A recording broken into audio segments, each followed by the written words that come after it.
What's poppin', and welcome back to another episode of Fletcher the Fisherman.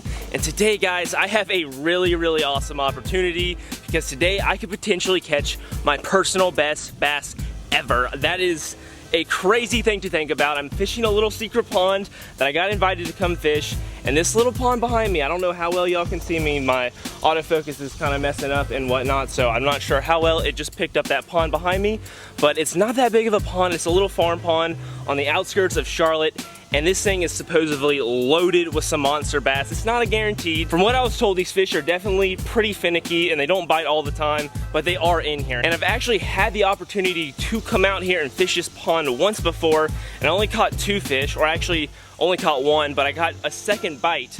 And that bite, let me tell you guys, monster. Absolute monster, certified Karen, a ginormous fish. I never got to see her, but I threw over in that far corner over there a little spinnerbait, rolled it over a log, grabbed that thing, just ran with it, rip and drag. And this was a video that I never ended up posting because I wasn't able to make enough content out of it, but I lost that fish and it was a heartbreak. I mean, I was just devastated. If I had to give you my best guess, I would probably say that fish was somewhere in the realms of like 9 to 12 pounds. It was a big fish. It was really toting my rod. So now I finally have an opportunity at Redemption for that fish. So I'm gonna tie on a bunch of big baits today. My game plan is to throw ginormous topwater baits. I have 2 really big wake swim baits that actually one of y'all made for me, which I really appreciate, by the way. That was super cool. But I actually haven't had an opportunity to use those yet. So I'm gonna tie those on. Unfortunately, I don't really have a good gear at all to be throwing those. I mean, they're really big, like 8 or 9 inch, maybe 10 inch baits. And the rods that I have to accommodate that aren't the best tackle, but you know, it's probably gonna get the job done. I just hope I don't snap off. That'd be devastating. So let's go ahead and head over to the car and get those things tied on. Let's dive into the goodies. What do I got in here for you guys? Let's go ahead and grab this box. This is where all the good stuff is. Oh, I got something. Okay, here's the problem with having too much fishing stuff in your car. These little guys get stuck everywhere. There's my little fly. Get that out of there. Okay, all right. Let's dive into the box now. Whoo. Look what I got for you guys today. Look at that giant swim bait. Oh my gosh, we got another one in here. Let me find it.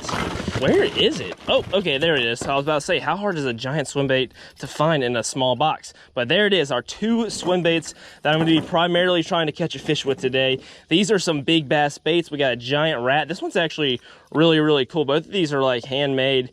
And this one in particular, this little rat right here, it's got this little hook on the back, so you can put any soft plastic tail you want on here. This is just what he had on there when he sent it to me, so I'm just gonna keep that on there for now. It's got a nice little pink tail, just like a rat, so I think that'll be perfect. But I actually don't think I've even thrown this bait yet. I threw this one a little bit at the Land of the Giants, didn't have any luck on it, but I think I'm gonna get started with this one today. I definitely think a rat might be a little bit better bait for a farm pond.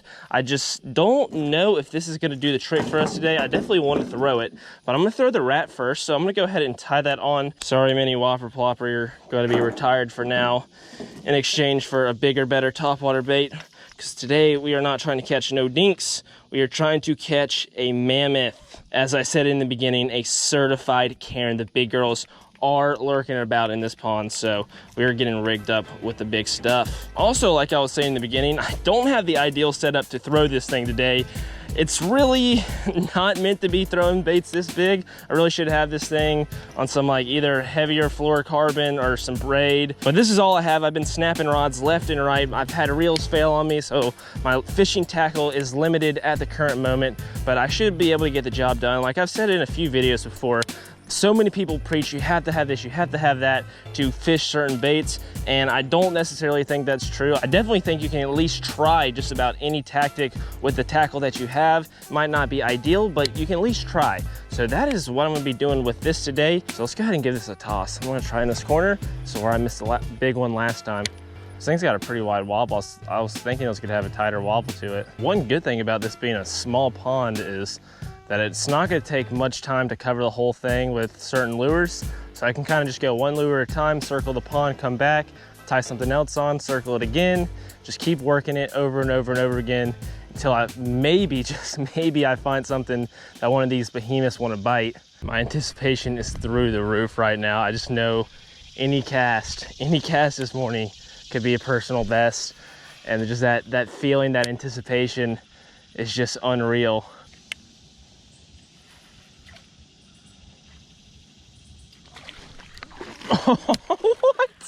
What? You gotta be kidding me. You gotta be kidding me. What are you doing trying to eat that, bud? You're tiny. What? He took my little worm tail off, so that sucks. But what was this little dude trying to do with this thing? Our first fish of the day, and I'm just not sure what this little Jimmy was thinking he was doing right here. He was definitely an ambitious little guy. Maybe that's why these fish in this pond get so freaking big. It's because they are extremely ambitious. This bait is literally like half the size of this fish, if not 2/3 the size. That's something else right there. I'll take it though. Was not expecting that at all. Do, however, need to find a new tail. I didn't bring any extra ones with me, at least over here with me, so I gotta walk back to the truck. Well, let's go ahead and release this little dude. There he goes. Well, that was unexpected, but I won't complain about a fish on the board. Oh, that's too funny. Let's see what I have to replace that tail. I'm not quite sure what's gonna be my best option. Let me see. Nothing in there. I don't know if I have anything besides like Cincos. Well, I found one worm that will probably do the trick for me. I'll probably also have to carry just some Cincos around with me, which isn't like ideally what I want to put on here, but you know, you just got to use what you have. So this is what I got going on now. Ow, I wish I had that pink tail, but this little blue tail should do just fine. I don't really think it makes that much of a difference. Oh, plot twist, I actually found something that I think is gonna work a little bit better. I've actually had these worms, I'm not kidding, probably the same pack of worms.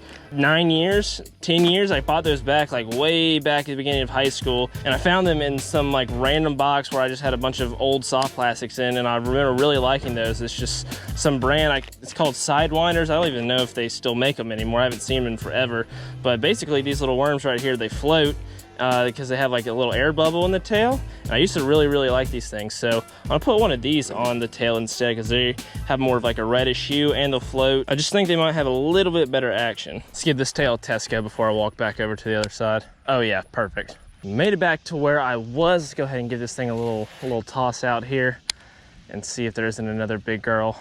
Oh, and that was the small one, but hopefully there's a big girl hanging out in this corner. It's a little shaded pocket back here.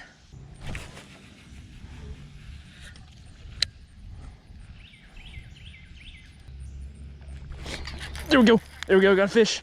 I don't think it's a monster, but it is a fish on fish number 2 of the day. I'm glad we're at least getting some numbers. This is a little bit better than that first fish. They definitely seem to be liking this rat, though. I can't complain. That's a good little fish right there. It's a long fish. Not super filled out. Take a look at that. Got a mouthful of these hooks from this big old rat. And I can't complain. Bigger and better. The first one was super shocked that that fish even tried to eat that thing. This one's a little bit more reasonable. Smaller fish will eat big baits, especially fish in that like 2.5 to 3 pound range, but that thing is stuck in there good. I might need to grab my pliers real quick to get that out. There it goes. There goes 1. There goes 2. Haha. A good little fish to keep the momentum moving.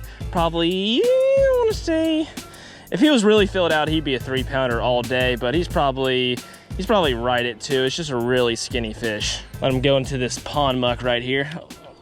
Bye, bud. Oh, come on, swim for me. There he goes. As I think I said, even after the first fish, it's really just encouraging that the fish in here are just interested in this thing at all, even if these are smaller fish. Because if these smaller fish are willing to eat this big old bait, it definitely says a lot about the bigger fish that are going to be in here. There's probably a pretty good chance that one of these big guys will eat this thing. And that's what I'm just hoping for. I think if I'm just patient with it, really fish it thoroughly, I just know at some point this bait is 100% going to go over one of these mammoths' head, one of these Karens, because this pond just isn't that big. It's just a matter of a number of casts, and it's going to be down to whether these fish actually want to eat this thing or not. Hopefully they're hungry, hopefully they're pissed off, and Karen just comes in for a big old snack. Maybe I should just Sharpie in like manager on the top of this bait so Karen will come up and have her way with them. Well, I just finished fishing this pond super thoroughly with the rat right now, so I'm gonna go ahead and take this thing and put it up because I only got those 2 fish. I'm sure a big one would probably eat this thing in there, but I'm gonna go ahead and switch tactics. Might try something a little bit smaller for right now, just to see if we can't get a few more fish on the board. Sometimes they prefer things that are a little bit smaller. My buddy who gave me permission to fish this pond told me to fish a buzzbait, so I think that's what I'm gonna do. I think I'm also gonna put something else on though. I'm gonna throw this little glide bait on here. That's another big bait that is really, really good at getting big fish's attention. That just slow S wave in the water. She seems to be on there good. Man, let me tell you guys, the amount of big fish I've seen follow this thing in when I've been fishing it is just crazy. The attraction power of this bait is phenomenal. They don't always bite, they'll follow it like crazy, but I'm hoping that if I see one following this thing, I can jerk it in a way that'll get one of these big fish to bite. But that is it for our 2 rods, so let's go ahead and bring these down to the water and keep it moving.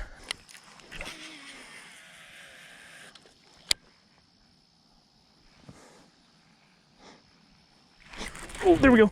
There is a fish right there. I don't know how big it is, but it definitely feels like a better one. Definitely feels like a better one. Oh, come here, bud. Come here, bud. Come here, bud. Oh, it's not that big of a fish. He kind of got sidewiped. Oh, I'll take it though. First one on the glide bait. I had him hooked there on top of the head, so he was just like coming in sideways. Had a lot of drag in the water. Check that out, guys. That is a good little fish on the glide bait. Probably about the same weight as that last fish I caught, to be honest. That last fish I caught was just super, super skinny. This one's not nearly as long, but he's a little bit more filled out, a little girthier, and definitely a solid little guy. I'm glad I'm at least catching some on some big baits in here. It's keeping me hopeful because at least they're biting. It's a good little fish, and I'm really happy to get him on the glide bait. I haven't caught a fish on the glide bait in some time, so it's nice to get that back out of the tackle box and get one on that. But let's get him back in. All right, buddy. Oh, tightened up and kicked off. That's how it's done. Let's go. Now it's just time for a bass 10 times the size of that one. Oh, you gotta love that. All my pond anglers out there, just get ready to take a nice heave and you catch a tree in your back cast. Gotta love that. Well, at this point, it's probably a pretty safe bet to say that at least one of my baits has gone over a very large bass's head, probably a 10 plus, just with the size of this pond and how little it is and just how many casts I've taken all over this thing. I'm sure some big bass have probably already seen my baits, but the difference between them actually seeing it and then biting it is just 2 different worlds. So I'm really just hoping to enter into the other one where they actually decide to chomp down on my thing. They don't get big for no reason, so they're not stupid. That is for sure. But there's one thing I'm like always curious about when I'm fishing. Like, how many times have I been out fishing and there's been a 10 pound, 12 pound, 15 pound, a double digit bass of any size that's seen my bait, followed it, and thought about biting it and just never did. If you feel the same way, if you're always curious about the same thing, let me know down in the comments below. That's just one thing I always find myself thinking about. I've officially probably been fishing for, let's say, like 2.5 to 3 hours now, and the bite is slowed down. Most of my bites came earlier on today when the sun wasn't quite as hot as it is now. This summertime bite, oh, there's a nice hook in the side of my pants. Okay, we got that out. But the summertime bite really slows down once that sun gets up. So I'm thinking I'm gonna take a step away from the bigger baits, go back over to the truck, tie in some new stuff, probably some bottom baits. And there's also one other like bigger bait that I want to try before I give up on the big baits. Let me grab that bait I was talking about. I've used it in a few videos before, so some of y'all that have been around for a while probably recognize it. And that's this big old mega bass swim bait. Well, I probably shouldn't say big swim bait. It's more like a big lipless crankbait swim bait hybrid. This little thing is super, super cool. It's got some crazy action. You just kind of just want to reel through the water and just pause it. And it's got a really like crazy flare when you pause it. So I'm hoping that I can get a big fish to bite on a pause on this thing. So I'm gonna go ahead and put it on this rod right here. And I'm gonna rig my other rod with a big old Texas rig Cinco. And I think that about does it. Let's go ahead and zip up my little pond bag right here. Throw that bad boy on, grab the big camera, grab the rods. We are ready to rock and roll. Let's try slowing it down first. Got the big old Cinco. Gonna give this a flip back in this corner.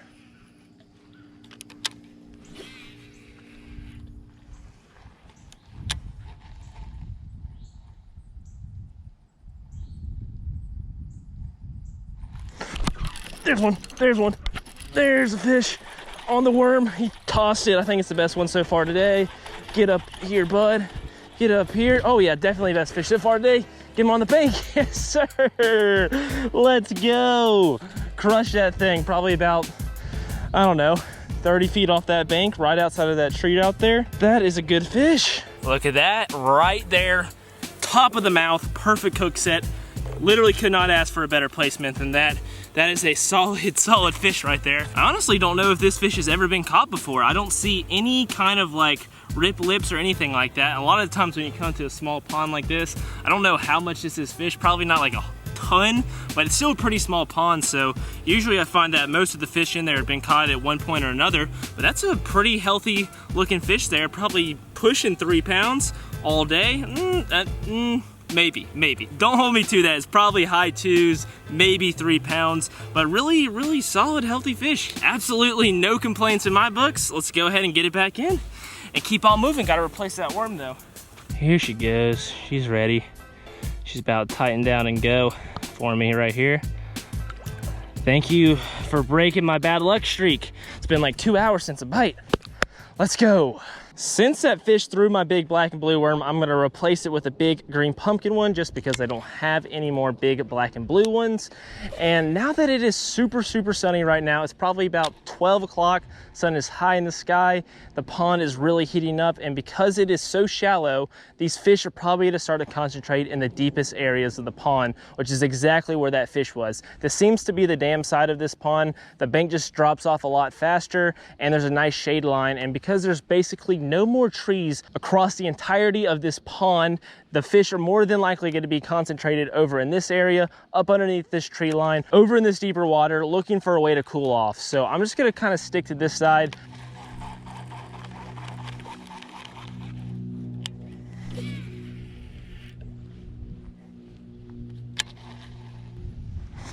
Oh, just missed one. Took my worm. Took my freaking worm.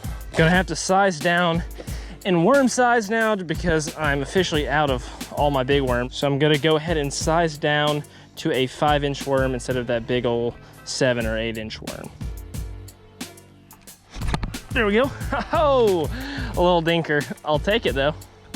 There you go, Jimmy. Oh, okay. All right, bye, bud. Okay, that's 2 fish in the last 10 minutes. Definitely a nice change of pace from the 2 hours without a fish.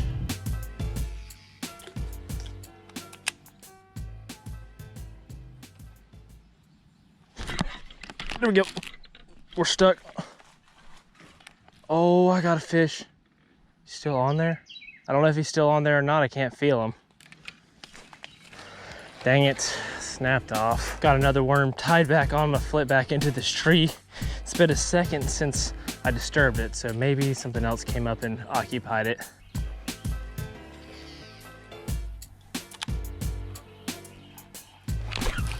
Oh my gosh.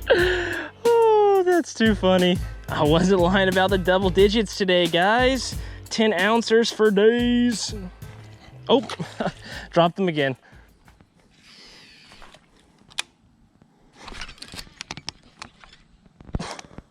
Are you kidding me? Are you kidding me? I hooked up on another fish and got stuck on this freaking tree again. That's a bummer. Man, oh man, those trees do not give you a break when you're pond fishing. I swear, when you don't have a boat, it can be frustrating when you can't get your baits back, especially when you snap off on 2 fish on the same dang tree. But hopefully y'all enjoyed today's episode, and if you did, make sure you drop a like and subscribe. And if you want to go the extra mile, hit that little notification bell while you're at it. I'll definitely be coming back out here in the future to try for some bigger, badder bass than I caught today. I know they're in here. I know I can catch them. It just didn't happen today, and that's just the nature of fishing, and that is what keeps us coming back time and time again, the chase for the giant. But as always, bass in his passion. Peace